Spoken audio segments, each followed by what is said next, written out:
Very good morning everyone. कैसे हैं आप लोग? हेलो, गुड मॉर्निंग बच्चे लोग।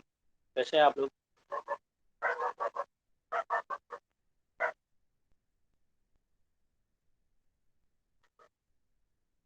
चलिए, वी विल मूव फर्दर। आगे चलते हम लोग। प्रीवियस लेक्चर में हमने, मेरे ख्याल से हमने जो है ये बता दिया था कि इंडियन इनकम क्या होता है, फॉरेन इनकम क्या होता है, और कैसे हम लोग आइडेंटिफाई करेंगे विच इज कौन सी इनकम इंडियन इनकम है, यस, और कौन सी इनकम फॉरेन इनकम है। ठीक है, तो ये हमने ऑलरेडी प्रीवियस लेक्चर में हमने अंडरस्टैंड कर लिया था। मैं वापस क्विकली 2 मिनट में रिवाइज करा देता हूँ। What is the Indian income? What is Indian income? Indian income के लिए देयर आर फोर प्लस 54 जो है हमारे पास पॉइंट दिए गए हैं। 4 पॉइंट है, उस बेसिस पे हम इसकी इनकम डिफाइन करेंगे, वेदर इंडियन इनकम और फॉरेन इनकम। अगर वो 4 कंडीशन में से किसी भी एक पॉइंट में आता है तो वो इंडियन इनकम कंसीडर किया जाएगा। First point is income received in India, and second point income deemed to be received, and third point income accrued in India और income deemed to be accrued। अगर ये चारों पॉइंट में से कोई भी आता है तो इंडियन इनकम कंसीडर करेंगे। तो प्लीज लास्ट लेक्चर का रिकॉर्डिंग भेज सकते हो। Yes, I will send today. ठीक है, मैं आज भेज दूंगा सबको। मेरे ख्याल से लास्ट लेक्चर का ही रिकॉर्डिंग बाकी है, उसके पहले का रिकॉर्डिंग तो मैंने आपको ऑलरेडी शेयर किया है। यस, चेक किया ना आप लोगों ने गूगल क्लासरूम में? ओके, चलिए, तो नेक्स्ट है फॉरेन इनकम।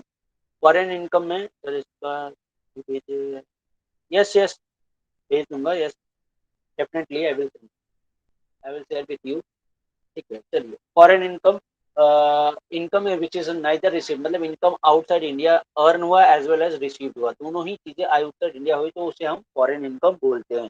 यहाँ तक मेरे ख्याल से हमने प्रीवियस लेक्चर में ऑलरेडी कवर किया था। ठीक है, यस। तो चलिए, फॉरेन इनकम के केस में हमने बताया, ये बता दिया था कि फॉरेन इनकम, अगर income earn as well as receive, दोनों ही चीजें आउटसाइड इंडिया होगी। ठीक है, अर्न भी इंडिया के बाहर हुआ है और रिसीव्ड भी इंडिया के बाहर हुआ है, तो हम लोग उसे क्या कंसिडर कर लेंगे? Foreign income. इसके बाद हमने जो है ये फॉर्मेट हमने ऑलरेडी डिस्कस किया था, ये वाला फॉर्मेट। हम यहाँ तक इंडियन इनकम, अगर आपने once you decided that particular income is a Indian income, तो उसके बाद आपको ये ध्यान में रखना है कि that particular income is taxable in all cases, whether you are resident and ordinary resident, और resident but not ordinary resident, और एल्स नॉन रेसिडेंट। तो ये ध्यान में रखें कि अगर once we decided that particular income is a foreign income और इंडियन इनकम, तो हमें कुछ भी सोचना नहीं है, वो तीनों ही प्लेसेस पे टैक्सेबल हो जाएगा। Is is clear? यहाँ तक समझ में आया? फॉरेन इनकम, पहले तो हम लोग इनकम ध्यान रखते हैं कि इनकम को हम पूरे टोटल इन टोटलिटी, हम पूरे इनकम को हमारा according to income tax there are 5 sources. ध्यान रखना, देयर आर 5 सोर्सेस, नहीं 5 हेड्स ऑफ इनकम। आप, गवर्नमेंट ने बोला कि आप 5 जगह से इनकम, 5 हेड की इनकम को अर्न कर सकते हो। तो ऐसे तो हम सर बहुत सारी इनकम है, लेकिन गवर्नमेंट ने उस सारी टोटल इनकम को 5 हेड में क्लासिफाइड कर दिया। तो पहला बोला गया, फर्स्ट, पहला इनकम है जो है आपका इनकम फ्रॉम, मैं शॉर्टकट में लिखता हूँ, चलिए, सैलरी इनकम, जैसे हम लोग कहीं जॉब कर रहे हो वहां से। हाउस प्रॉपर्टी इनकम, थर्ड वाला पीजीबीपी इनकम, पीजीबीपी, और फोर्थ वाला जो है वो आपका कैपिटल गेन। अच्छा, ये सब जो एक एक मैं लिख रहा हूँ ये सब डिटेल चैप्टर है, हाँ? आगे हम चैप्टर देखेंगे इससे रिलेटेड, एंड अदर सोर्सेस। तो दीज आर दी 5 हेड।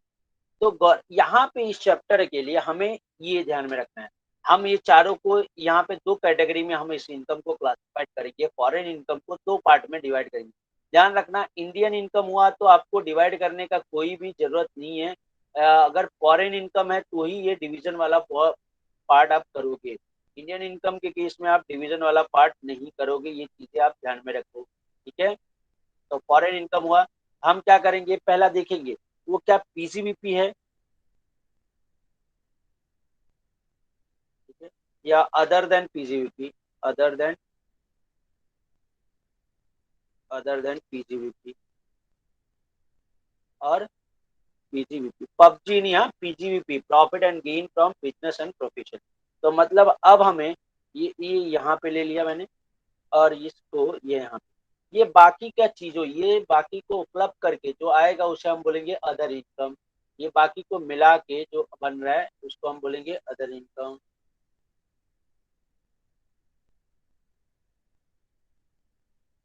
ये बाकी का जो मिला के है उसे हम, ये चारे को मिला के हम लोग जो बनेगा उसे हम बोलेंगे अदर इनकम। ठीक है, ये अदर इनकम है, अदर इनकम, या बोल सकते हैं अदर इनकम के जगह अदर देन पीजीबीपी है। ठीक, अंडरस्टूड एवरीवन? हेलो, समझ में आया? यहाँ तक यस समझ सर। में आया कि हमने हमने अभी बताया आपको कि there are 5 source of, source नहीं, 5 हेड्स ऑफ इनकम। ठीक है, there are 5 heads of income. तो हम यहाँ पे वो 5 हेड नहीं देखेंगे डिटेल में, 5 हेड क्या है, हम बस ये देखेंगे क्या वो बिजनेस या प्रोफेशन से रिलेटेड है। पीजीबीपी, पीजीबीपी का मतलब है profit and gain from business and profession. तो क्या वो बिजनेस एंड प्रोफेशन से रिलेटेड इनकम है, या फिर उसके अलावा कोई सोर्स है, या उसके अदर अदर देन पीजीबीपी। तो बस ये दो चीजें आप ध्यान में रखना, अगर वो अदर देन पीजीबीपी है या पीजीबीपी है, ये दो चीजें आपको ध्यान में रखना है। तो देखिए हमने फॉर्मेट ऑलरेडी डिस्कस किया, ये देखिए फॉर्मेट में, business income which is controlled wholly और partly from India, and income from profession setup in India. अब ये पीजीबीपी के लिए पहले तो देखो ध्यान में रखना, other foreign income, salary, rent या और भी जो इनकम आएगी उसका बात कर रहे हैं हम लोग। अदर अगर है मतलब ये जो अदर देन पीजीबीपी है, तो वो क्या होगा, taxable, non taxable, non tax, taxable, non taxable, non taxable. ठीक है, तो मतलब वो यहाँ पे आ जाएंगे हम लोग, यहाँ वाले पार्ट में वो आपका तीनों जगह पहले टैक्सेबल होगा, फिर वापस टैक्सेबल होगा, फिर नॉन टैक्सेबल होगा। अब अगर वो पीजीबीपी है, अगर वो बिजनेस एंड प्रोफेशन है, तो हमें इसको फर्दर वापस चेक करना है कि सर ये बिजनेस इनकम का कंट्रोल कहाँ पे हुआ है। अगर कंट्रोल इंडिया में है, तो ये यहाँ पे देखो कंट्रोल इंडिया में है, तो टैक्स, सॉरी ये फॉरेन इनकम के लिए, सॉरी अदर देन पीजीबीपी के लिए हमने गलत लिखा, ये नॉन टैक्सेबल हो जाएगा। अगर कंट्रोल इंडिया में है तो T taxable, taxable, non taxable होगा। अगर कंट्रोल आउटसाइड इंडिया है तो taxable, non taxable, non taxable. मतलब आपको बस ये ध्यान में रखना है कि अगर कोई फॉरेन इनकम आता है और उसका कंट्रोल इंडिया में होता है, कहाँ होता है, अगर कोई फॉरेन इनकम, ध्यान रखना कंट्रोल हम कब चेक करेंगे, कंट्रोल हम कब चेक करेंगे, फॉरेन इनकम के टाइम पे। इंडियन इनकम के टाइम पे we are not going to check control. Is clear? हमने बताया फॉरेन इनकम हुआ तो ही हम देखेंगे उसका कंट्रोल इंडिया में है या फॉरेन में है। तो एक ही चीज ध्यान में रखो, अगर कंट्रोल इंडिया में है, अगर कंट्रोल इंडिया में है तो टैक्सेबल, टैक्सेबल होगा दो जगह, और non taxable. Control outside India है तो taxable, non taxable, non taxable. और इसके अलावा कोई इनकम है तो उसका भी taxable, non taxable, non taxable. ठीक है, यहां तक समझ में आया क्या? Hello, understood? तो आपको इंडियन इनकम, फॉरेन इनकम के बारे में कैसे टैक्स लगेगा समझ में आया क्या? Understood everyone? चलिए, वी विल मूव फर्दर। चलिए आगे देखते हैं। एग्जेम्प्टेड इनकम क्या है? Exempted income, agricultural income from an Indian agricultural land. वापस देखिए क्या लिखा है, एग्रीकल्चरल इनकम फ्रॉम एंड। अब देखो एग्जेम्प्टेड इनकम, एग्जेम्प्टेड का मतलब क्या होता है, मैं वो पहले, अभी ये डिटेल में हम आगे पढ़ेंगे, आगे के चैप्टर्स जो आएंगे एग्जेम्प्टेड इनकम के बारे में हम डिटेल में पढ़ेंगे। एग्जेम्प्टेड इनकम का मतलब होता है गवर्नमेंट ने इसे टैक्स फ्री रखा है। मतलब ये, अगर ये सारी इनकम अगर आप अर्न करते हो then you are not liable to pay tax on such income. ठीक है, तो आप ध्यान में रखना कि ये एग्जेम्प्टेड इनकम का मतलब हम बोल सकते हैं वो इनकम टैक्सेबल नहीं है, उस वो इनकम टैक्स टैक्स के लिए कंसीडर नहीं की जाएगी। Is this clear? Exempted income का मतलब समझा आपको? हेलो, एग्जेम्प्टेड इनकम वापस वंस अगेन मैं रिपीट करता हूं, देखो एग्जेम्प्टेड इनकम का मतलब ऐसी इनकम जिसके ऊपर गवर्नमेंट टैक्स नहीं लगाने वाली है। तो अब ध्यान में रखना, सर हमें पता कैसे चलेगा कि वो इनकम एग्जेम्प्ट है? तो सिंपल सी बात है, अगर वो ये 4 पॉइंट में आता है, ये 4 पॉइंट मैंने लिख दिया, 1 2 3 4 5, सॉरी 5 पॉइंट, ये 5 पॉइंट में अगर वो आता है तो वो इनकम एग्जेम्प्ट है। अदरवाइज वो टैक्सेबल है। अगर ये 5 पॉइंट में नहीं आया है तो टैक्सेबल होगा, अगर इस 5 पॉइंट के अंदर में आया है तो एग्जेम्प्ट होगा। ठीक है, चलिए। Agricultural income from an Indian agricultural land, ध्यान में रखना कि आपको एग्रीकल्चरल इनकम होना चाहिए, राइज होना चाहिए। पहला क्या राइज होना चाहिए? Agricultural income. और वो एग्रीकल्चरल इनकम कहां से आना चाहिए? Indian agricultural land. For an example, आपका एग्रीकल्चरल इनकम आ रहा है लेकिन वो लैंड आपका नेपाल में है, तो क्या वो इंडियन इनकम और क्या वो एग्जेम्प्ट होगा? One second, I am repeating, क्या वो एग्जेम्प्ट होगा? नहीं होगा, because that land is not situated in India. देखो ध्यान रखना, गवर्नमेंट ने बोला if any agricultural income earn from Indian agricultural land, that income should be exempt. Agricultural income होना चाहिए लेकिन कहां से? इंडियन एग्रीकल्चरल लैंड से। ठीक है, तो वो एग्जेम्प्ट है, अदरवाइज वो एग्जेम्प्ट नहीं है। Gift from personal in nature है, up to ₹50,000 received in cash is exempt. अगर आपने गिफ्ट मिला है और वो गिफ्ट जो देने वाला है वो आपका रिलेटिव्स नहीं है, ध्यान रखना, वो आपका रिलेटिव्स नहीं है। और रिलेटिव्स नहीं है, वो आपका फ्रेंड हो सकता है, आपका कलीग हो सकता है, आपका बॉस हो सकता है, लेकिन वो आपका रिलेटिव्स नहीं है। तो ऐसे लोगों से अगर आपको गिफ्ट मिलता है तो गिफ्ट क्या होगा? एग्जेम्प्ट होगा, लेकिन कितने रुपीज तक? 50,000 तक। अगर गिफ्ट आपको 50,000 से ज्यादा का मिला है तो बच्चों, मान लेते गिफ्ट 61,000 का मिला है तो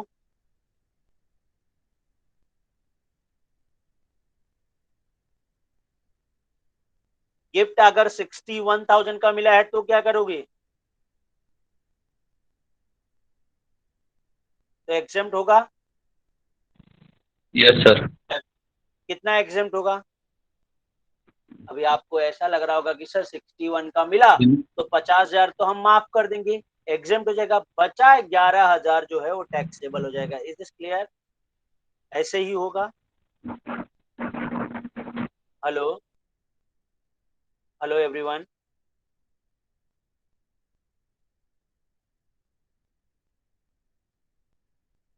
तो आपको शायद याद हो कि लास्ट लेक्चर में हमने एक पॉइंट आपको बताया था। ये बेटा क्या हम लोग पढ़ रहे हैं? टैक्स। क्या पढ़ रहे हैं हम लोग? टैक्स। जब हमें लगने लगे कि हम सही जा रहे हैं तो मैंने क्या बताया था आपको? रुक के 1 मिनट सोच लेना, क्या हम सच में सही जा रहे हैं? ठीक है, तो नॉर्मली जो है ऐसे ही होगा एग्जाम्शन के रूल में कि जितना आपको एग्जाम दिया रहेगा उतना एग्जाम करने का और उसके बाद वाला जो इनकम है टैक्सेबल करने का। लेकिन गिफ्ट के लिए अलग प्रोविजन है। गिफ्ट के लिए 1 ही मिनट, हाँ बच्चों 1 मिनट, 1 सेकेंड 1 सेकेंड।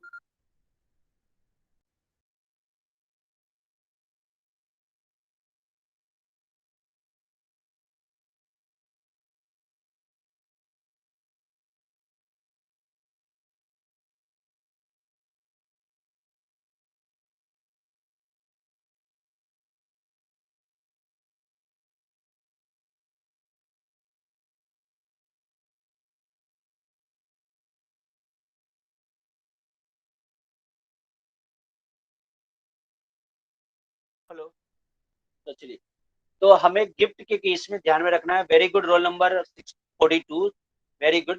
तो गिफ्ट के केस में हमें ध्यान क्या रखना है कि अगर हमें गिफ्ट मिलता है और वो गिफ्ट जो है हमारा कोई नॉन रिलेटिव देता है, अगर 50,000 तक मिला तो नो डाउट पूरा entire amount will be exempt, not taxable.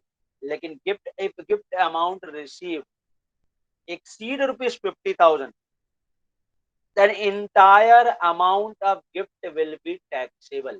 अगर आपको 50,000 ₹1 भी मिल गया है तो पूरा का पूरा 50,000 ₹1 टैक्सेबल होगा। आपने गिफ्ट अगर 50,000 से ज्यादा ले लिया है then entire amount will be taxable. ध्यान में रहे, पूरा का पूरा अमाउंट टैक्सेबल होगा, ये बातों को आप ध्यान में रखें। ठीक है, समझ में आया? अगर गिफ्ट आपका कोई रिलेटिव्स दे रहा है, अगर गिफ्ट देने वाला आपका कोई रिलेटिव्स है तो no limit, entire amount will be exempt. अगर गिफ्ट देने वाला कोई रिलेटिव्स है तो उस केस में आपको जितने का गिफ्ट मिला है, 1 लाख, 2 लाख, 4 लाख, 5 करोड़, 10 करोड़, 100 करोड़, जो भी अमाउंट का आपको गिफ्ट मिला, that entire amount of gift will be exempt in case of relative. और इसमें क्या होगा, हम तो ओथ लेते ही हैं, all Indian my brother and sister, तो सारे भारतीय हमारे भाई और बहन है, तो सारे भारतीय हमारे रिलेटिव्स हो गए। यस। तो नहीं, गवर्नमेंट ने बच्चों ना, आप ध्यान में रखना, गवर्नमेंट ने ये रिलेटिव्स का डेफिनेशन दिया है। गवर्नमेंट से मतलब हमारा इनकम टैक्स से है। इनकम टैक्स ने इस रिलेटिव्स वर्ड को डिफाइन किया है कि आप किसको अपना रिलेटिव्स मान सकते हो। भले ही आपका वो रिलेटिव्स हो, लेकिन अगर वो इस डेफिनेशन में नहीं आता तो आपका वो रिलेटिव्स नहीं कंसीडर किया जाएगा। ये चीजें आप ध्यान में रखें।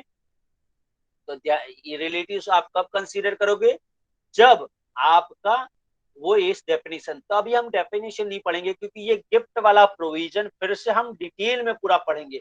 गिफ्ट कितने टाइप के आ सकती है, कितने कैटेगरी की आ सकती है, वो सारी चीजें हम डिटेल में पढ़ेंगे। तो इसलिए फिलहाल अभी मैं उसके ऊपर कुछ भी डिस्कशन नहीं कर रहा हूँ। ठीक है, फिलहाल आप दो बातें याद रखें। गिफ्ट किसी रिलेटिव से मिला तो पूरा का पूरा इंटायर अमाउंट एग्जेम्प्ट होगा।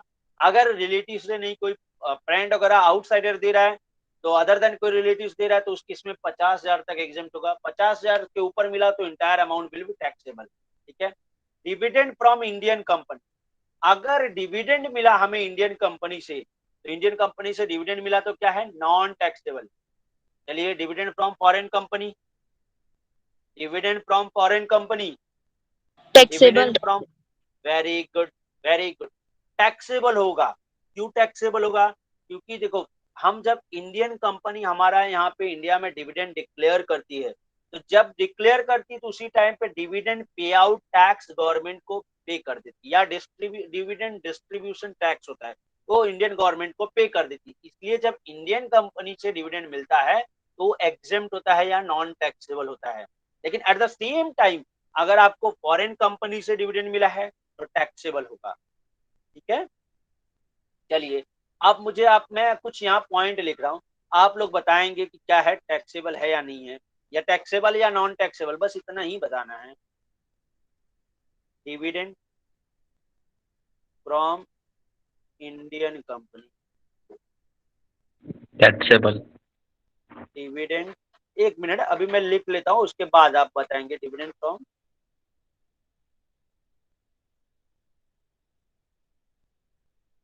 फॉरेन कंपनी,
चलिए फर्स्ट वाला बताएंगे। फर्स्ट वाला, dividend from Indian company, taxable और non taxable. Taxable. Non taxable. Taxable. Non taxable. अरे बेटा, अभी कौन टैक्सेबल बोल रहा है, अभी अभी तो बताया ना, dividend from Indian company non taxable, फिर भी आप टैक्सेबल कैसे बोल सकते हो। हाँ, डिविडेंड फ्रॉम इंडियन कंपनी क्या होगा, नॉन टैक्सेबल। बहुत सिंपल सी बात है, dividend from Indian company is non taxable. ठीक है। चलिए, very good everyone, non taxable. दूसरा वाला बताइए, सेकेंड वाला, dividend from foreign company, taxable. Taxable. Very good, taxable. Okay, taxable. Interest from Indian company, interest from Indian company, non taxable. Interest from Indian company, चलिए लिखिए non taxable, non taxable बोले, non taxable, ठीक है, non taxable, क्योंकि interest जो है वो Indian company से मिला है, इसलिए क्या होगा, नॉन टैक्सेबल होगा। क्या ऐसा ही है क्या? अभी भी देखो, वापस मैं बता दूं कि हम लोग क्या पढ़ रहे हैं, टैक्स। जब आपको लगने लगे ये सही है तो रुको जरा और सोचो जरा कि क्या बताया गया, क्या डिविडेंड और इंटरेस्ट दोनों सेम चीजें हैं? No, sir. डिविडेंड और interest both are remain same? No, it is not. Dividend जो होता है वो हम शेयर होल्डर को देते हैं, और Yes, sir. इंटरेस्ट जो होता है वो डिवेंचर होल्डर को पे करते हैं। Both are different thing. तो यहाँ क्लियर कट लिखा गया है, डिविडेंड मिला तो एग्जेंट नॉन टैक्सेबल होगा। इंटरेस्ट के बारे में बताया गया है क्या? नहीं। तो ये टैक्सेबल है, ध्यान रहे। अब बताए, इंटरेस्ट फ्रॉम फॉरेन कंपनी, बताएं अब, टैक्सेबल है या नॉन टैक्सेबल? नॉन टैक्सेबल इसमें। टैक्सेबल। हाँ बेटा, टैक्सेबल आप है। रोल नंबर 26, क्या आप क्या सोच रहे हो, नॉन टैक्सेबल कैसे होगा? टैक्स, आप इंटरेस्ट मिला है, जब इंडियन कंपनी का इंटरेस्ट तो टैक्सेबल नहीं हुआ, तो फॉरेन कंपनी का कैसे टैक्सेबल हो जाएगा? ठीक है, ध्यान रखें। Dividend from state bank of India, अब बताएं जरा, dividend from non state taxable. Bank, non taxable, non taxable. Role number 26 में जान सकता हूँ क्यों आप इसे नॉन टैक्सेबल बोल रहे हैं? इंडियन बैंक से ना। इंडियन बैंक है, ओके, ठीक है, वेरी गुड, नॉन टैक्सेबल। चलिए, dividend from cooperative bank of India, चलिए नॉन टैक्सेबल। बताइए, non taxable. Non taxable, non taxable, very good. सब लोगों ने नॉन टैक्सेबल बोला, लेकिन सब लोग एक नाव में सवार हैं, लेकिन रोल नंबर 9, आपको ऐसा क्यों लगा कि ये टैक्सेबल है? 7009, आप ऐसा क्यों सोच रहे हो कि ये टैक्सेबल है? Roll number 9, yes, yes sir. 7009, आपने लिखा बेटा टैक्सेबल है ये बात। अब ऐसा क्यों लग रहा है आपको ये टैक्सेबल है? कॉर्पोरेट बैंक है ना। तो कोऑपरेटिव बैंक है तो क्या हुआ, इंडियन है तो है, तो कोऑपरेटिव बैंक बैंक नहीं है ना।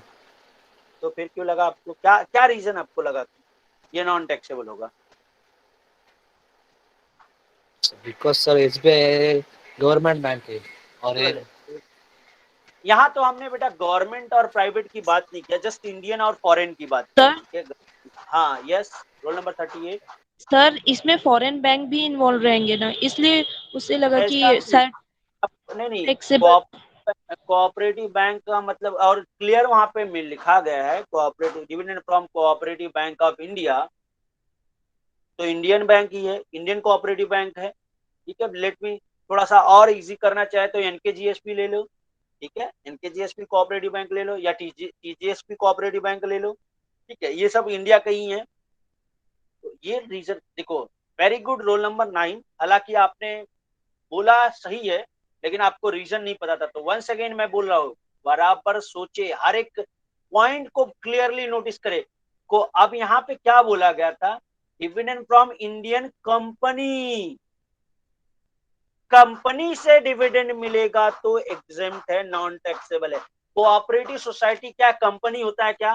बोथ आर डिफरेंट ऑर्गेनाइजेशन, दोनों का नेचर ऑफ ऑर्गेनाइजेशन अलग है। हमने 12th के कॉमर्स ओसी में पढ़ा होगा, ऑर्गेनाइजेशन ऑफ कॉमर्स में, जो कोऑपरेटिव सोसाइटी होता है वो अलग होता है, और इंडियन जॉइंट स्टॉक कंपनी जो सेपरेट होता है। क्या कंपनी और कोऑपरेटिव सोसाइटी दोनों सेम चीजें हैं? बोलो, नहीं ना, कंपनी और कोऑपरेटिव सोसाइटी दोनों अलग अलग बातें हैं, बच्चों ध्यान में रहो, रखो। तो यहाँ कंपनी से एग्जेम्प्ट है, ये कोऑपरेटिव बैंक है, इसलिए टैक्सेबल है। बच्चों ये छोटी छोटी royalty from Indian company, I hope अभी इसका रॉन्ग आंसर नहीं देना चाहिए कोई। चलिए, royalty from Indian company taxable non taxable? Royalty from Indian company taxable और नॉन टैक्सेबल? अभी आप लोग डर गए क्या? अरे ठीक है, कोई बात नहीं, गलती करके ही हम लोग सीखेंगे। डरो नहीं, जो आपके दिल में लग रहा है वो आ रहा है बोलो, टैक्सेबल तो टैक्सेबल, नॉन टैक्सेबल तो नॉन टैक्सेबल, इसमें क्या है ना? Non taxable, very good. चलिए, 2 लोगों ने नॉन टैक्सेबल बोल दिया, बाकी क्या यहाँ पे 74 लोग हैं। बाकी लोग क्या सोच रहे हैं? बाकी लोग क्या सोच रहे हैं यहाँ पे? रॉयल्टी मीन, अच्छा रॉयल्टी का मतलब क्या होता है? अच्छा ठीक है, मैं रॉयल्टी का मतलब भी बताऊंगा। चलिए, नॉन टैक्सेबल ही बोले हैं, तो सबसे पहले वापस देख लो बेटा, यहाँ पे क्या बोला गया, मैं बार बार चीजें बता रहा हूं। यहाँ पे बोला गया dividend from Indian company, dividend मिला तब एग्जेम्प्ट है। अब वहां रॉयल्टी मिल रहा है, तो रॉयल्टी कैसे एग्जेम्प्ट हो गया? रॉयल्टी डिविडेंड दोनों सेम चीजें है क्या? नहीं। तो फिर कैसे एग्जेम्प्ट हो गया? फिर कैसे नॉन टैक्सेबल होगा? टैक्सेबल है, ठीक है, टैक्सेबल है। अब मैं बता देता हूँ रॉयल्टी का मीनिंग क्या होता है। जैसे फॉर एग्जाम्पल, हमने कोई, जैसे आपने टार्जन द वंडर कार देखा है? मूवी देखा है क्या आपने? आई होप देखा होगा सब लोग। ओके, तो उस मूवी में अजय देवगन एक कार डिजाइन करता है, यस, और कार की डिजाइन को वो क्या करता है, एक दूसरे कंपनी को हैंड ओवर करता है। तो मतलब जैसे कार का, मैंने मान लो आपने एक कार डिजाइन किया, और उस डिजाइन को, उस डिजाइन की कार कंपनी पहले से नहीं, आपने उस डिजाइन को कार मैन्युफैक्चरिंग कंपनी को हैंड ओवर किया, और आपने बोला कि सर ये डिजाइन मेरा रहेगा, मेरे नाम पे रहेगा। आपने उसका कॉपी पेटेंट, कॉपीराइट और पेटेंट ले लिया। तो अब उसके बाद वो कंपनी जितना भी कार मैन्युफैक्चर करेगी, हर एक कार के पीछे आपको कमीशन या रॉयल्टी देगी, क्योंकि डिजाइन आपका था, ठीक है। तो इस तरह का कॉपी पेटेंट राइट जो यूज होता है, तो उसके ऊपर जो चार्जेस दिए जाते हैं उसको हम रॉयल्टी बोलते हैं, ठीक है। Yes, understood everyone? तो रॉयल्टी जो है वो डिविडेंड नहीं है, इसलिए वो टैक्सेबल होगा। आई होप समझ में आया होगा। तो चलिए हम लोग वहां पे थोड़ा सा डिटेल में एग्जेम्प्टेड वाला पॉइंट पढ़ लेते हैं। यहाँ पे देखो, यहाँ पे बोला गया वही जो 4 पॉइंट अभी बताया मैंने। Agricultural income under the section 10 subsection 1, as per the section 10 subsection 1, agricultural income earn by the taxpayer in India is exempt from tax. Agricultural income from an Indian agricultural land is exempt from tax. Agricultural income is taxable in if any case, not taxable in any case। मतलब अगर Indian agricultural land से मिला है तो वो exempt होगा, उसके बाहर कहीं से मिला है तो टैक्सेबल होगा। Dividend from Indian company exempt होगा। और लास्ट पॉइंट है पास्ट अनटैक्स्ड प्रॉफिट। मतलब क्या है कि पिछले साल हमने प्रॉफिट कमाया था, और वो फॉरेन में कमाया था, और उसे इस साल मैं इंडिया में लेके आ रहा हूँ, तो वो पहली बात तो फॉरेन का इनकम है, तो यहाँ पे इंडिया में आ रहा है तो वो रेमिटेंस है। और देखो, पास्ट अनटैक्स प्रॉफिट और past income brought in India during the previous year, then it is not taxable in any cases because it is a remittance। Income नहीं है, हम इनकम टैक्स पढ़ रहे हैं, हम इनकम पे टैक्स लगाएंगे, रेमिटेंस पे नहीं, इसलिए वो एग्जेम्प्ट है। नाउ गिफ्ट वाला पॉइंट हमने बताया, 50,000 तक मिला तो एग्जेम्प्ट है, उसके ऊपर मिला तो टैक्सेबल है, ठीक है, समझ में आया। और रिलेटिव से मिला तो कोई भी लिमिट नहीं है। चलिए, आई होप आपको ये सारे पॉइंट क्लियर हुए रहेंगे, समझ में आया। हेलो, एक मिनट।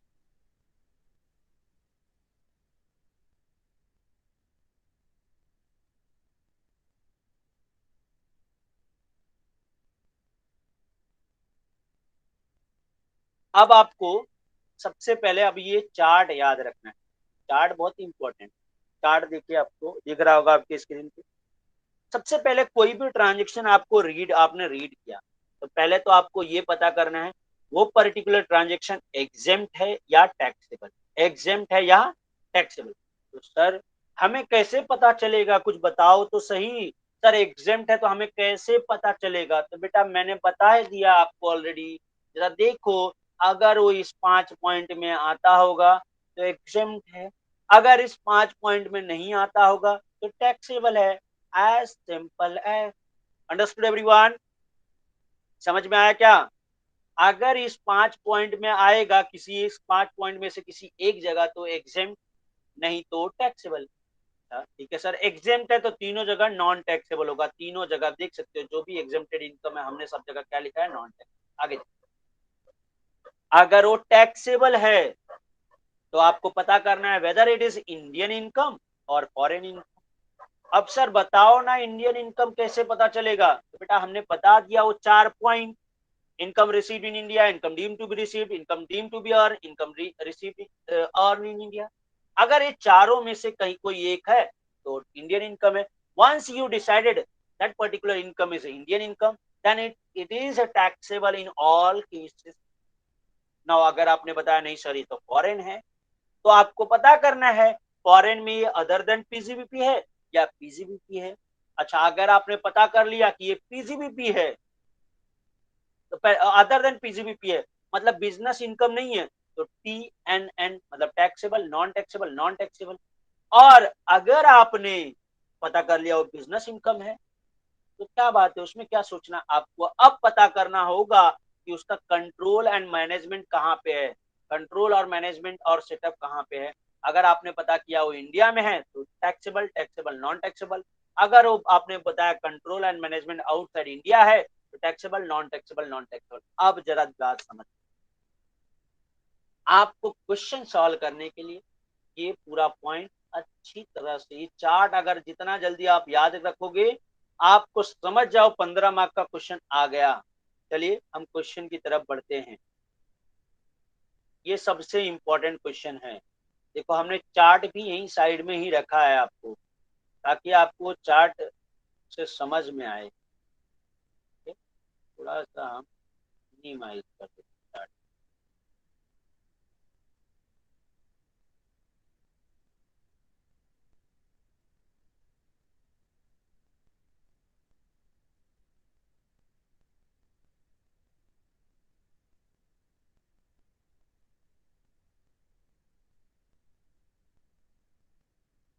और अब अगर जिस बच्चे ने ये कितना पॉइंट है 22 पॉइंट का अगर ये सम सॉल्व कर लिया, जो भी बच्चों ने, तो समझ जाओ ये क्वेश्चन, ये चैप्टर उसको आता है, कोई दिक्कत नहीं। क्यों? क्योंकि ये हमने पूरे चैप्टर का मास्टर क्वेश्चन बनाया है, 22 पॉइंट में मास्टर क्वेश्चन है। ये समझ लिया मतलब आपको पूरा चैप्टर आता है। अब फटाफट आप इस तरह से आप लोग जो है क्या बना लेंगे, फॉर्मेट बना लेंगे। ठीक? चलिए फॉर्मेट रेडी कर लेंगे आप लोग। चलिए फॉर्मेट रेडी है क्या आप लोगों का? इस तरह से फॉर्मेट रेडी करिए आप लोग, कंप्यूटेशन ऑफ टोटल इनकम, और उसके बाद ये तीन, एक कॉलम और इंसर्ट कर देता हूँ, 1 मिनट। हाँ बच्चों एक ही मिनट, एक ही मिनट। एक कॉलम और इंसर्ट कर रहा हूँ जिसका नाम है नेचर ऑफ इनकम। चलिए फॉर्मेट बनाइए, आप लिखना नहीं है हाँ, उसमें कुछ फॉर्मेट बनाइए बस खाली।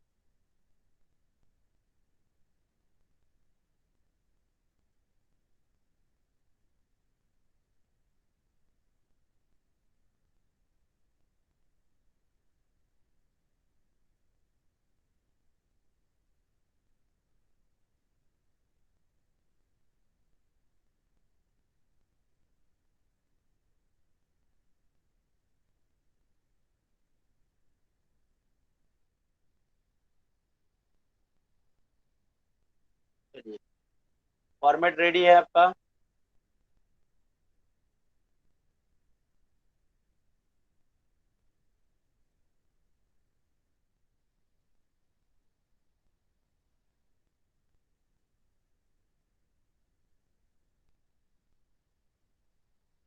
चलिए फॉर्मेट रेडी है क्या आप लोगों का?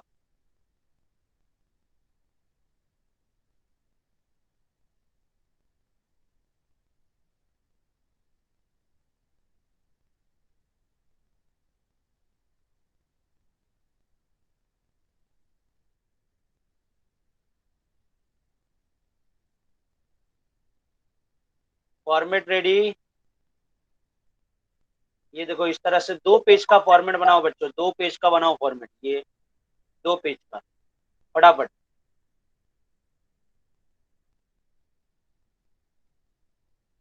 बनाया आप लोगों ने?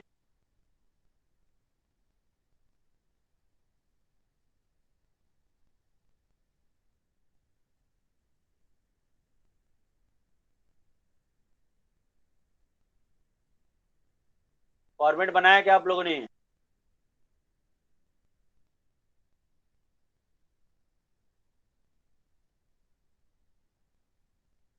आपको कितने कॉलम बनाने हैं? 1 particulars, second nature of income, third ROR, fourth RNOR और फिफ्थ जो है NR। फॉर्मेट रेडी है, चलिए आगे बढ़े। आप लोग बोल रहे तो आगे बढ़ जाते हैं। चलिए सबसे पहले तो आपको ये चार्ट याद रखना है, इस चार्ट के थ्रू ही आपको जो भी है सॉल्व करना है। ठीक,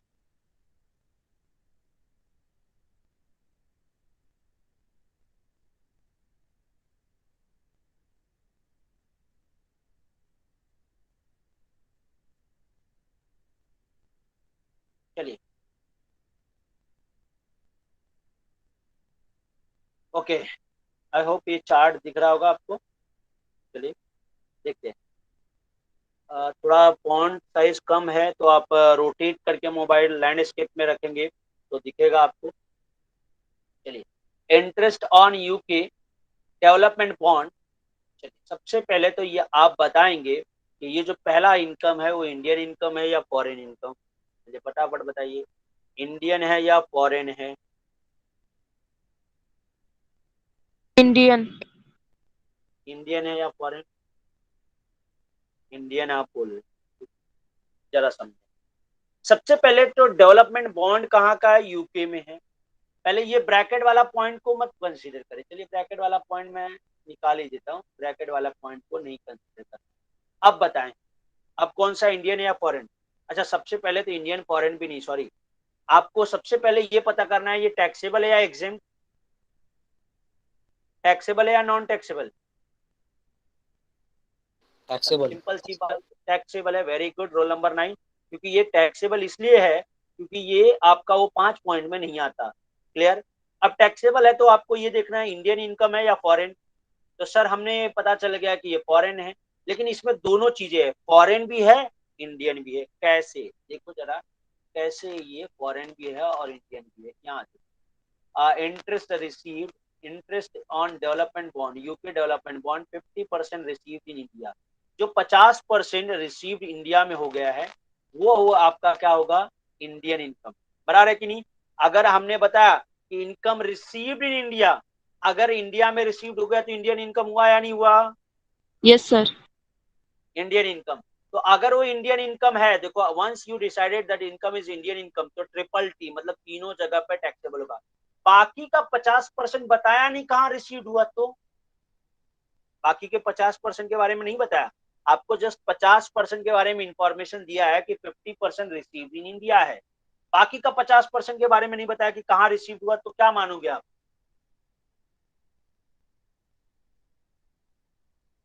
बहुत सिंपल सी बात है। एक चीजें ध्यान रखना, अगर आपको ये चीजें नहीं बताया है कि आपका इनकम रिसीव्ड कहाँ हुआ है, तो जहां पे बाय डिफॉल्ट आपने इनकम जहां अर्न किया रहेगा वहीं पे रिसीव्ड करोगे। ये चीजें ध्यान में रखो, ये आपको ध्यान में रखना। अर्न कहाँ पे हुआ? यूके में, तो बाकी का बचा हुआ 50% हमने यूके में रिसीव किया रहेगा। तो बाकी का जो बचा हुआ 50% है वो इंडियन इनकम है या फॉरेन? फॉरेन। फॉरेन। क्यों? क्योंकि अर्न कहाँ हुआ? यूके में, और रिसीव्ड कहाँ हो रहा है? यूके में, तो फॉरेन। अब फॉरेन में क्या ये बिजनेस इनकम है? क्या ये बिजनेस से आ रहा है? क्या हमारा कोई बिजनेस है? No sir. नहीं, बिजनेस नहीं है, अदर देन पीजीबीपी है। तो अदर देन पीजीबीपी तो TNN क्या होगा? Taxable, non taxable, non taxable. चलिए तो फटाफट आप ये लिखिए, आंसर में लिखिए। 10,000 है हमारा, 10,000 का टोटल इनकम है। चलिए आंसर में आइए, आंसर वाले पार्ट में आइए। ठीक, अब यहाँ पे उसी का पॉइंट में लिखेंगे रिसीव्ड इन इंडिया। तो 50%, 10,000 टोटल था, 10,000 का 50%, तो कितना आएगा? अच्छा 10,000 का जो 50% होगा वो क्या होगा? इंडियन इनकम होगा। नेचर ऑफ इनकम में क्या लिखना होगा? Indian income. तो ये हो जाएगा इंडियन इनकम।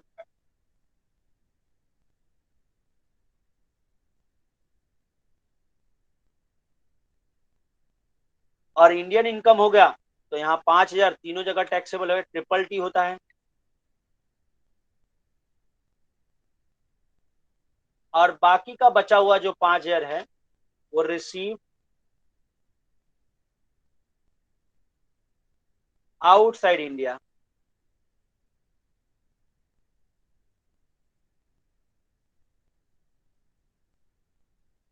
तो वो क्या होगा, फॉरेन इनकम हो जाएगा 5,000। तो वो खाली एक ही जगह टैक्सेबल होगा, बाकी दो जगह नहीं टैक्सेबल होगा। आई होप आपको ये बातें समझ में आई रहेगी यहाँ तक। Understood everyone? Hello, yes everyone, समझ में आया क्या? हेलो, यहाँ तक कंप्लीट हो गया क्या सबका? Hello everyone, completed? ये नोट डाउन किया आप लोगों ने? फर्स्ट पॉइंट में किसी को कोई डाउट? देखो ये 22 पॉइंट है, अगर आपने ये 22 पॉइंट पूरा पढ़ लिया, पूरा समझ लिया, तो समझ जाओ ये पूरा चैप्टर आपको समझ में आ गया। ये 22 पॉइंट में पूरा चैप्टर खत्म हो जाएगा। हालांकि हम और भी सम सॉल्व करेंगे, बट ये 22 पॉइंट अच्छे से समझ लेना है आपको। एग्जाम में ये 22 पॉइंट रिपीट कर लिया, रिवीजन कर लिया, मतलब चैप्टर आ गया, समझ लो आपको। ठीक है, आगे चलें। फर्स्ट पॉइंट में किसी को कोई डाउट? नो ना? चलिए आगे बढ़ते हैं। Interest from debenture in Indian company received in London. सबसे पहले तो आपको ये बताना है, ये इंडियन, पहले तो ये सबसे पहले टैक्सेबल है या नॉन टैक्सेबल, वो बताएं फटाफट। टैक्सेबल। टैक्सेबल। क्यों टैक्सेबल? रोल नंबर 9 में जान सकता क्यों टैक्सेबल आपने बोला? Sir receive in London. हाँ, सिंपल सा बात है बेटा कि सर वो जो आपने 5 पॉइंट एग्जाम में बताया है उसमें नहीं आता यस सर। है ना? है कि नहीं रोल नंबर 9? Yes sir. बराबर है क्या? तो सर आपने बोला वो 5 पॉइंट में नहीं आएगा तो टैक्सेबल ही मानने का, तो हमने वही बोला टैक्सेबल है, ठीक है। अब आप बताएं ये इंडियन है या फॉरेन? चलिए, इंडियन है या फॉरेन? हाँ, टैक्सेबल समझ में आ गया, इंडियन है या फॉरेन?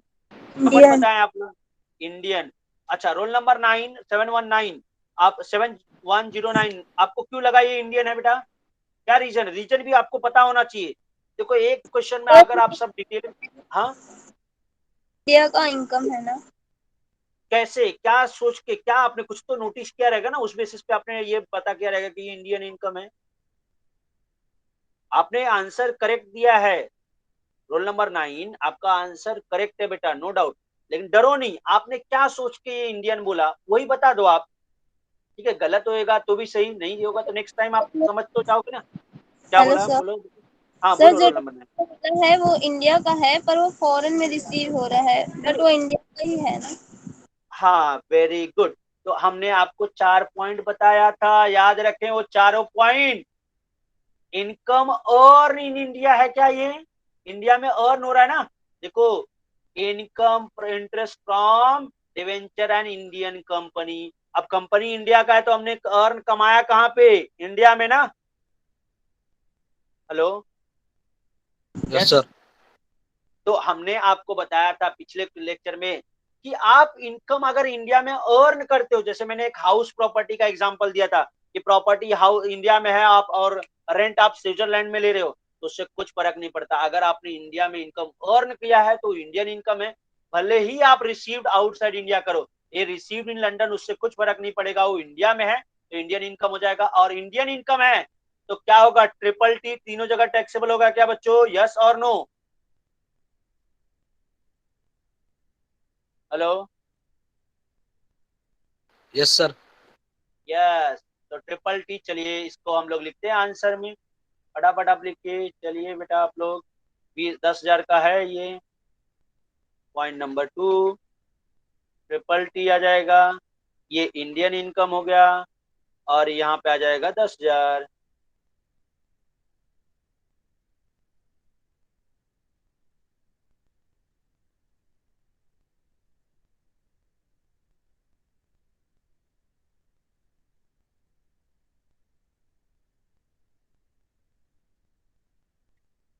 Understood everyone? समझ में आया क्या? किसी को कोई डाउट है तो पूछ लें। अच्छा, ये क्यों इंडियन इनकम हुआ, क्यों फॉरेन इनकम हुआ, तो वो आप पूछ लें, ठीक है। चलिए, एंड इंडियन कंपनी से मिला इसलिए इंडियन इनकम है, ठीक है। चलिए आगे बढ़े, क्या नोट डाउन किया क्या आप लोगों ने?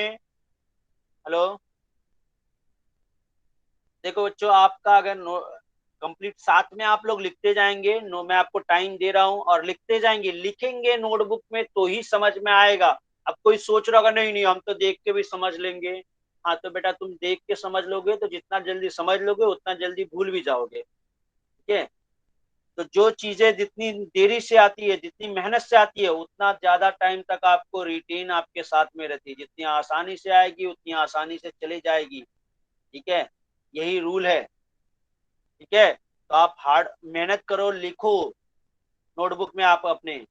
Income from business in Chennai, सबसे पहली बात तो ये बिजनेस है। बिजनेस कहाँ है? चेन्नई में, ठीक। मैनेज्ड फ्रॉम लंदन, और आगे बोला 50% रिसीव्ड इन इंडिया। चलिए बताइए आप लोग क्या करना है इसका। हेलो, चलिए बताइए आप लोग। सबसे पहले तो आप ये मुझे बताएंगे आप लोग कि ये जो है इनकम, वो इंडियन इनकम सॉरी टैक्सेबल है या नॉन टैक्सेबल। सबसे पहले उस बात पे बात करेंगे, टैक्सेबल या नॉन टैक्सेबल।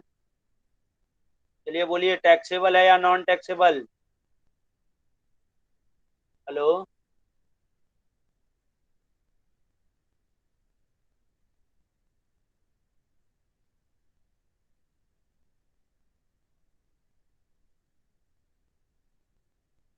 टैक्सेबल है या नॉन टैक्सेबल बच्चों?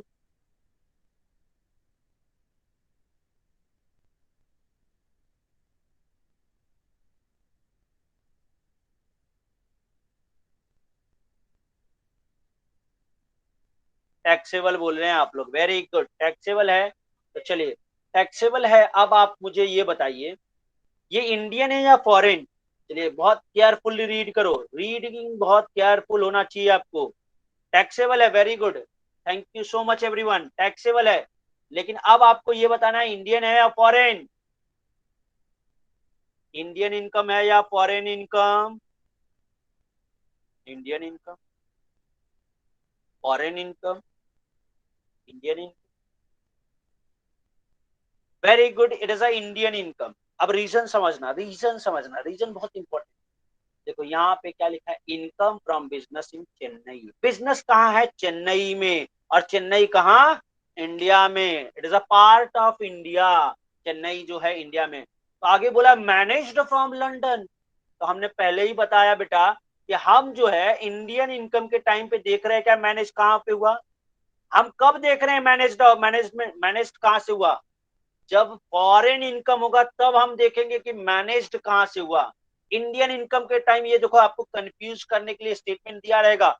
इंडियन इनकम के टाइम आपको नहीं चेक करना है कि वो मैनेज्ड कहां से हुआ, और वो सब चीजें आपको नहीं चेक करना है। चेक कब करना है? जब अगर वो फॉरेन इनकम होता है तो ही आपको चेक करना है मैनेज्ड कहां से हुआ। तो इसलिए मैं बार बार बोल रहा हूँ, ये चार्ट जितना जल्दी आप याद कर लेंगे, पढ़ के रखेंगे, उतना आपको इजी आएगा। तो ये मैनेज्ड तो हमें हमारे लिए काम। आगे बोला 50% रिसीव्ड इन इंडिया, इससे कुछ फर्क नहीं पड़ता। 50% इंडिया में रिसीव करे या जापान में या टोक्यो में, कुछ फर्क पड़ेगा नहीं।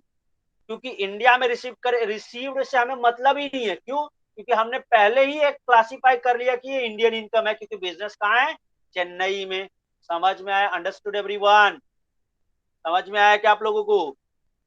हेलो, तो अगर ये इंडियन इनकम है तो ट्रिपल टी। चलिए लिखिए,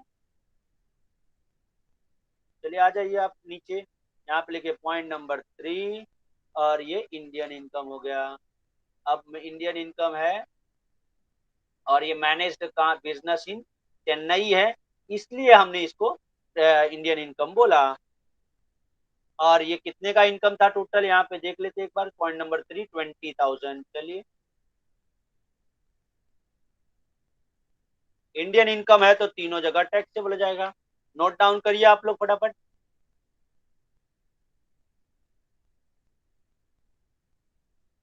सर बोलो बोलो बोलो, सर कोई भी डाउट है? 50%। हाँ 50% का 50% है क्या ना, बोलो? 50%। रिसीव इन 50% क्या इंडिया। है? अच्छा 50% रिसीव इन इंडिया, बात सब very good very good very good doubt. देखो यहाँ पे वही मैंने वही वही आपका डाउट यहाँ क्लियर करने के लिए बोला। Roll number 26 and 38। Roll number 26 I am not wrong, Adarsh बोल रहे हो आप? रोल नंबर 26 क्या नाम है आपका? आदर्श ना? Yes sir. ओके तो आदर्श, आदर्श बेटा ध्यान रखो, यहाँ पे देखो क्या लिखा गया है। Since the business is situated in India, business कहाँ है? इंडिया में ना? Yes sir. तो अब वो पूरे की पूरी 100% इनकम इंडियन इनकम हो गई। तो अब आपको ये देखना ही नहीं ना इंडिया में रिसीव्ड हो रहा है या फॉरेन। अगर वो पूरा का पूरा जापान में रिसीव्ड होता, यहाँ पे तो बोला है 50% इंडिया में रिसीव्ड हुआ, अगर पूरा का पूरा इस तरह से बोलता, देखो income from business in Chennai manage from London, 100% income received in Japan, तो भी हम उसे इंडियन इनकम मानते। क्यों? क्योंकि उसका वो इनकम कहाँ है? देखो since the business is situated in India, और बिजनेस हमारा इंडिया में है, और तो हम उसे क्या मान लेंगे? इंडियन इनकम मान लेंगे। क्या मान लेंगे? Indian income. 100% income in India irrespective of place where it is managed from, उससे कुछ फर्क पड़ता नहीं है। आई होप आपको ये बातें समझ में आ गई रहेगी। Understood yes everyone? Sir. Yes sir. Roll number 30 आपका डाउट क्लियर हुआ? Yes sir. चलिए, तो जो ऐसे कोई भी डाउट है डेफिनेटली आप पूछो बच्चों। जब तक आप अगर अपना डाउट नहीं पूछेंगे तब तक हमें भी नहीं समझ में आएगा कि आपको डाउट क्या है। ठीक है, तो डाउट पूछना बहुत जरूरी है। ठीक है, आई होप आप देखो एक सोशल वर्क भी कर रहे हो, क्योंकि आप डाउट पूछ रहे हो, एक सोशल वर्क, दूसरे की हेल्प भी कर रहे हो। कुछ लोग ऐसे भी बैठे होंगे जिनको यही सेम डाउट रहा है, लेकिन उन्होंने डर के या शर्म के मारे उन्होंने पूछा नहीं है। तो ऐसे केसेस में आप डाउट पूछ के एक तो अपना फायदा कर ही रहे हैं, और अपने फ्रेंड्स भाई बंधु लोगों का भी फायदा करवा रहे हैं। ठीक है, तो सोशल वर्क भी कर रहे हैं आप लोग। चलिए आगे बढ़े, यहाँ तक कंप्लीट हो गया सबका? हेलो, अच्छा अब आप सोच रहे होंगे सर इतना 22 पॉइंट का 15 मार्क के लिए? नहीं, 15 मार्क के लिए आपको खाली 8 से 10 पॉइंट आएंगे। 10 पॉइंट आपको ऐसे लिखने हैं और 15 मार्क्स लेके जाओ एग्जाम में। ठीक है, अगर इनकेस आपका ऑफलाइन एग्जाम हो जाता है तो आपका, ठीक है, नहीं होगा तो ऑब्जेक्टिव के लिए भी यही सारे पॉइंट पूछे जाएंगे इसी तरह से, एक एक point. Profit on sale of share in Indian company received in London, बताएं इंडियन इनकम या फॉरेन इनकम? फटाफट बताएं। Indian Indian income. Indian income है क्या?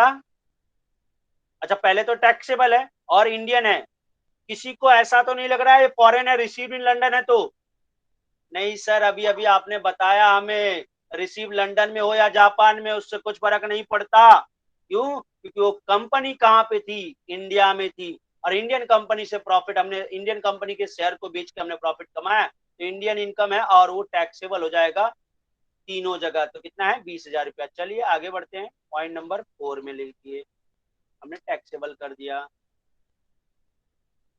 Indian income 20,000। चलिए नोट डाउन करते रहेंगे आप लोग साथ में।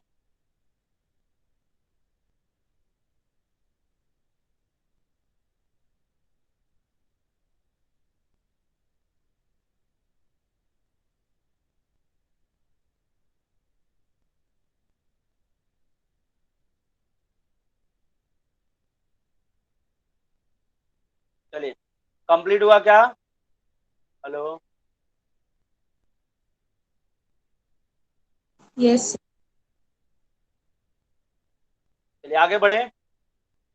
नेक्स्ट पॉइंट, जब पॉइंट, सॉरी आपका लेक्चर का टाइम भी खत्म हो गया आई थिंक सो। लेक्चर का लिंक आया क्या? दूसरे लेक्चर का लिंक आ गया क्या आप लोगों के ग्रुप में? चेक करिए जरा। सॉरी, बाकी का रिमेनिंग पॉइंट हम लोग नेक्स्ट लेक्चर में करेंगे, तो प्लीज नेक्स्ट लेक्चर में, हमारा पहला ही लेक्चर है, तो सुबह जल्दी उठ जाएं कल, और जरूर प्रेजेंट रहें, क्योंकि अगर आप कल के लेक्चर में एब्सेंट रहेंगे तो ये 15 मार्क का जो चैप्टर है, टॉपिक है, वो आप सीखने का चांस जो है मिस कर जाएंगे। तो मैं अभी आज के लिए इतना ही, मैं अभी आपका अटेंडेंस ले लेता हूँ पहले फर्स्ट ऑफ ऑल। तो उसके बाद हम लोग आगे बढ़ेंगे, वेट करेंगे। हाँ, वेट वेट।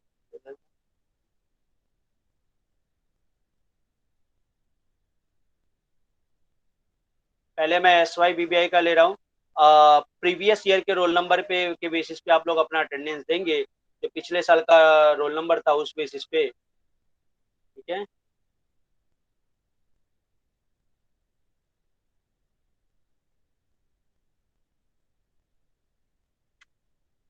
चलिए रोल नंबर 1, चलिए रोल नंबर 1 फटाफट बोलते जाइए बेटा। 1,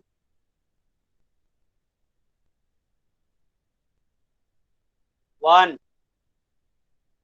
2, 3। प्रेजेंट।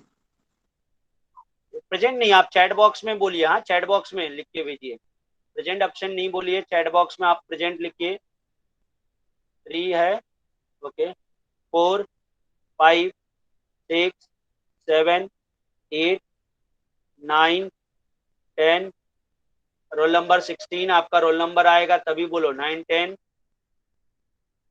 11, 12, 13, 14, 14, 14, 15, 16, 17, 18, 16, 17।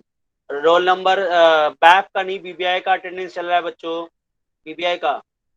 18, 19, 20, 21, 22, 23, 24, 25, 26, 23, 23, 24, 25, 26, 27, 28, 28, 29, 30, 31, 32, 33, 34, 35, 36, 37, 38, 39, 40, 41, 42, 41, 42, 43, 44, 45, 45।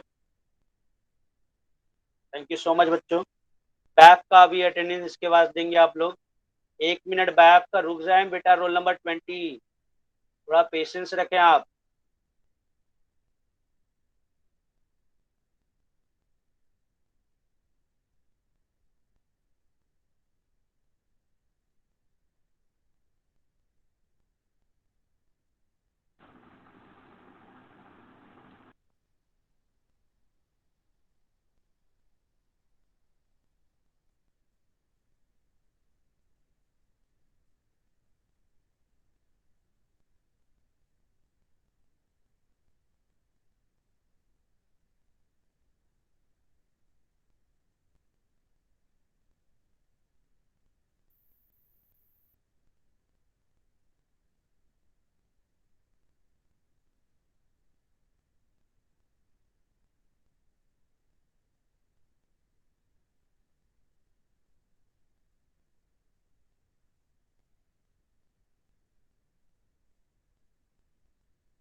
चलिए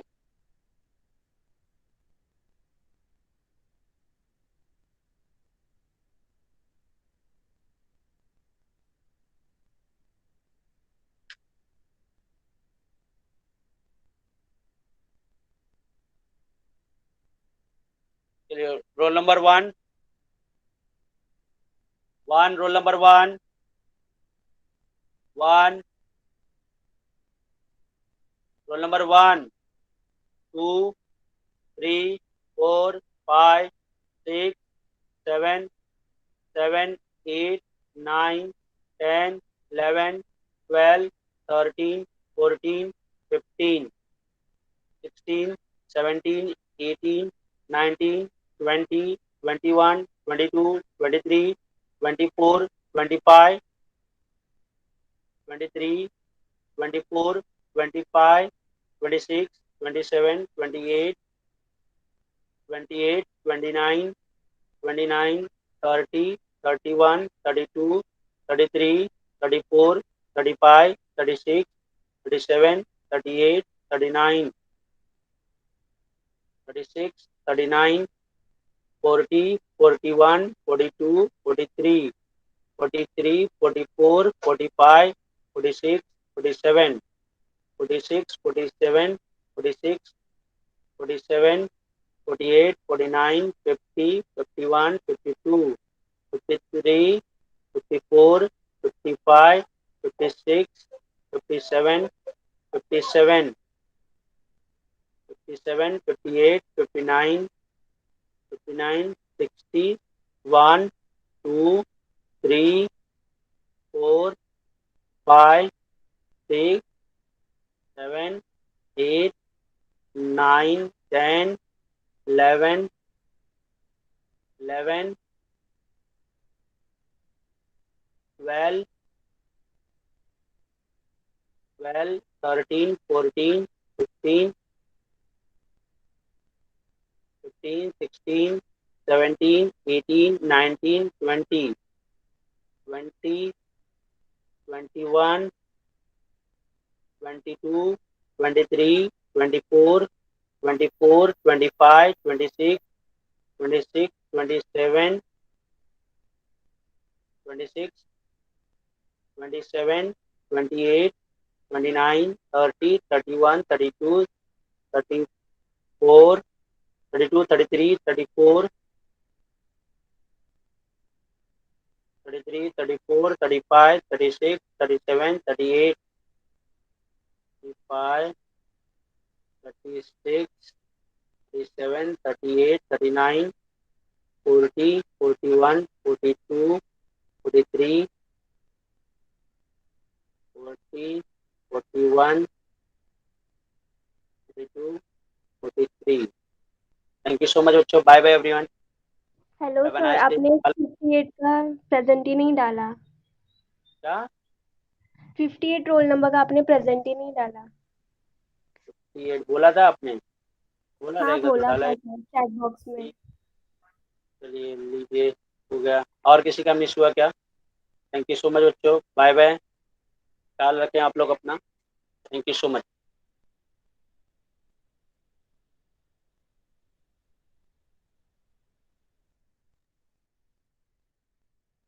हेलो सर।